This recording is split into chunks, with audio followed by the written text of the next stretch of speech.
Class 9th वालों की ये लेवल चल रही है। टैक्सोनॉमी टैक्सोनॉमी में अगर हमसे पूछा जाए कि इसका लेवल या इनका फंडामेंटल फंडामेंटल यूनिट बताएँ। What is the fundamental unit of taxonomy? तो आप टैक्सोनॉमी का जो फंडामेंटल यूनिट बताएँगे, वो कौन-सा होगा? ये फंडामेंटल यूनिट जो है टैक्सोनॉमी का उसको हम क्या कहते हैं? स्पेशीज़ कहते हैं। स्पेशीज़। स्पेशीज़ ये यूनिट है। स्पेशीज़ हम किसी भी लिविंग ऑर्गेनिज़्म को एक नेम दे रहे हैं। जैसे होमो सेपियन हमारा नेम हो गया, राना टेगरीना मेंढक हो गए, मस्क्या डोमेस्टिका हाउस फ्लाइज़ हो गई या रोज़ा इंडिका गुलाब का फूल हो गया। तो किसी भी जानदार की जब आप क्लासिफ़िकेशन करेंगे, उसकी अरेंजमेंट करेंगे, तो उसका आप बुनियादी जो यूनिट होगा, वो क्या लिखेंगे? स्पेशीज़ लिखेंगे। अगर यहाँ पे लिखा जाए कि fundamental unit of living organism, तो लिविंग ऑर्गेनिज्म में फिर आप लिखेंगे कि वो होता है सेल। अब पॉपुलेशन क्या है? पॉपुलेशन ये है जिसे हम मर्दमशुमारी कहते हैं। इसमें ये पॉइंट उनका कन्फर्म है, सिमिलर स्पेशीज आपको रखनी है।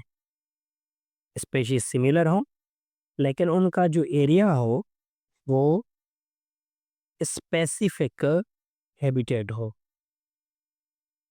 किसी भी एरिया में किसी भी एरिया में सिमिलर टाइप की जो स्पेशीज रहती हों, उनको हम क्या कहते हैं? पॉपुलेशन। जैसे अगर हम कह दें कि भाई मेरा अगर कोई एरिया है, मैं जिस शहर में रहता हूँ, इस शहर में सिमिलर स्पेशीज इंसान कितने रहते हैं, तो हम कहेंगे कि भाई मेरा एरिया है, जिस एरिया का नाम मैं अगर रख दूं कि ये है कराची। कराची। अब कराची में इंसानों की तरह इंसान तो बहुत रहते हैं, तो इनको हम क्या कहेंगे कि सिमिलर स्पेशीज़ हैं। तो जितने सिमिलर स्पेशीज़ किसी ख़ास एरिया में सारे कराची में हों, कराची के मुख्तलिफ़ डिस्ट्रिक्ट्स में रहते हों, या हैदराबाद है, या हैदराबाद के अलावा लाहौर की बात कर सकते हैं, इवन लाड़काना की बात कर सकते हैं, मुल्तान की बात कर सकते हैं। तो अगर सिमिलर, ये भी मैं नहीं कह रहा कि आप लोग स्पेशीज़ में सिर्फ़ इंसान ही सिमिलर रखें, लेकिन ऑर्गेनिज़्म जो भी आप चूज़ करें, वो सिमिलर चूज़ करें। अगर बकरियाँ हैं तो सारी बकरियाँ हैं, मेंढक है तो सारी मेंढक हैं, मछलियाँ हैं सेम किस्म की तो सारी मछलियाँ हैं, अगर ऊँट है तो सारे ऊँट एक ही काइंड के होने चाहिए, ये सिमिलर सिमिलर स्पेशीज़ हो। अगर आप मक्खियाँ की बात कर रहे हो तो सारी मक्खियाँ हों।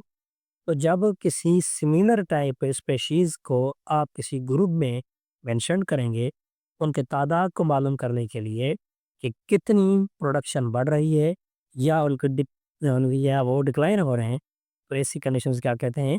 पॉपुलेशन। इसके बाद आती है कम्युनिटी। अब देखिए कम्युनिटी में आती हैं 2 चीज़ें।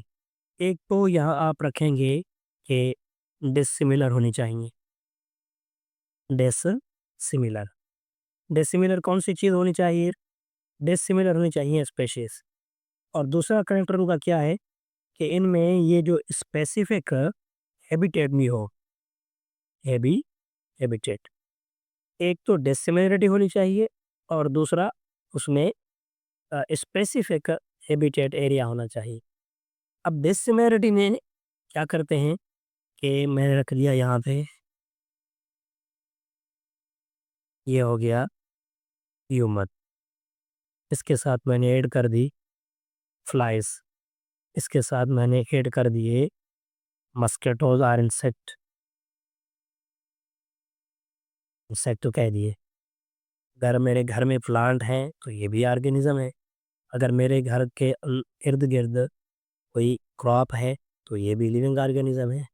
या मेरे घर के अलावा कोई और एनिमल है तो मैं ये नेम उनको भी दे सकता हूँ। अब देखें ये सारे के सारे डिफरेंट हैं, ये डिफरेंट स्पेशीज हैं। जब डिफरेंट स्पेशीज एक दूसरे के साथ कंबाइन होंगी तो क्या बनेगी?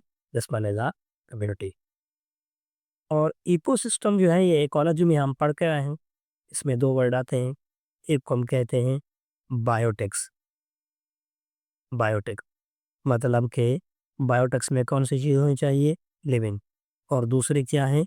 दूसरे हैं एबायोटिक्स। अब एबायोटिक्स में होते हैं नॉन लिविंग या लाइफलेस। लाइफलेस भी कह सकते हैं, नॉन लिविंग भी कह सकते हैं। अब नॉन लिविंग में जो मेन चीज़ें हैं, उनमें वन इज़ एयर,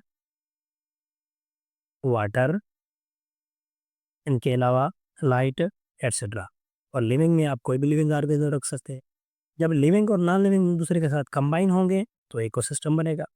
उनका अपना एक रिलेशन बनेगा, इकोलॉजी बनेगी। और जब आप कम्युनिटी की बात करेंगे, तो उसमें डिसिमिलर स्पेशीज़ किसी एरिया में चूज़ करेंगे, और पॉपुलेशन में आप सिमिलर एरिया में सिमिलर टाइप ऑफ स्पेशीज़ को चूज़ करेंगे।